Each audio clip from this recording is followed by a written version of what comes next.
Hey, I'm RC, and in this video I'll show you how to perform the run warp from the Dodongo Cavern all the way to the Gerudo Training Grounds.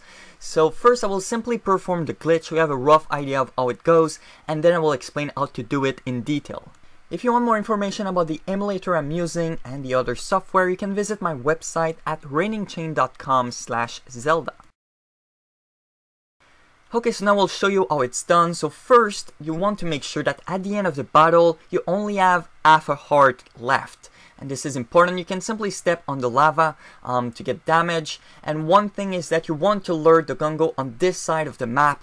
So at the end of the cutscene, you're at the right spot to do the first setup. So there are two setups that you can use. The first one is from the starting position if you lured him in this position.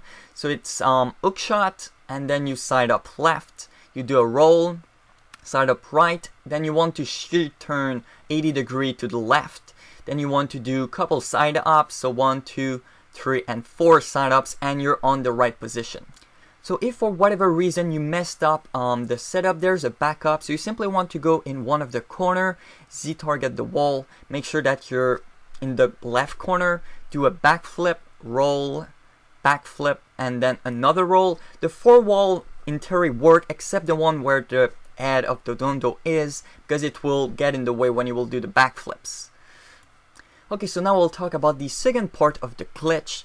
So you want to shield drop a bomb really quickly. It's very important to do it quick. I will explain that very soon. And as soon as you finish the roll, you want to use the bottle. So drop the fish and then catch it once again really quickly without moving. And then the next part is probably the hardest. You will need to count the amount of flash the bomb does, and you will need to do a backflip on the right one. Counting the flashes is very hard, and if you don't shield drop the bomb fast enough, for example right there, the bomb is over my head when I drop it, this means it was too slow. Then it also means that when I will catch the fish, the bomb will be behind Link, and it will be even harder because the bomb will be hidden by Link. So always shield drop very fast the bomb. So now about the bomb flashes, I made this grid with all the different frames during a bomb life cycle.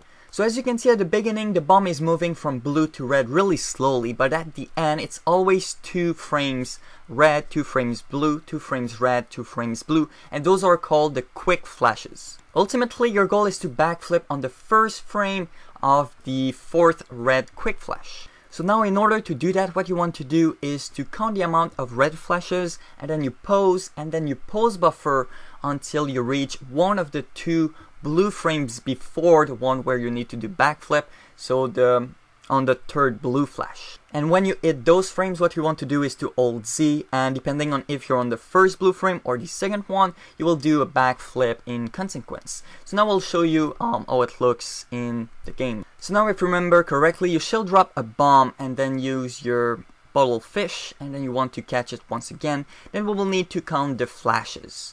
So there we go. So 1, 2, 3. So this is the 3rd red flash. And at this point, what we will want to do is to pause buffer to the next frame until it turns blue. So this can be either the 1st blue frame or the 2nd blue frame. We do not know yet. In order to know, we will simply buffer one more frame while holding Z, and it will turn the camera. So now we know that it's a red flash. This is actually the frame we want to backflip on. So we will unpause, hold left and A to backflip. You need to hold left, not down, with this angle to do a backflip. In midair you want to do ocarina item, so bottle and then sword. After touching the ground you want to press B. After the cutscene you will die, and on continue you will be warped to the Gerudo Training Grounds. So now we'll talk about the other blue frame. So if you pause buffer on the 3rd red flash, you pause buffer once again, it's blue, and then you pause buffer once again by holding Z, and it's still blue.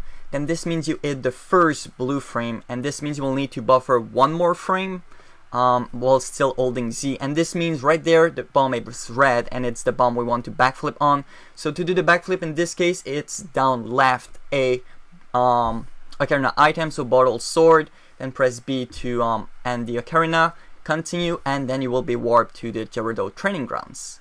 So one thing that can happen is that you do the backflip too early, and in this case what will happen is that you will do the ocarina item just fine, you will press B, you will die, but the internal timer for the blue warp will not be 79 on the game over screen, and this means you will be teleported to the cutscene instead of Gerudo Fortress. Another problem that can happen is that you do all the glitch correctly, but the screen stays black. If it's the case, then there's a problem with the last cutscene you have seen. So for the Worm Warp to work, the last cutscene you have seen needs to be either Goron City Introduction, Death Mountain Trail Introduction, or the title screen cutscene if you're an adult.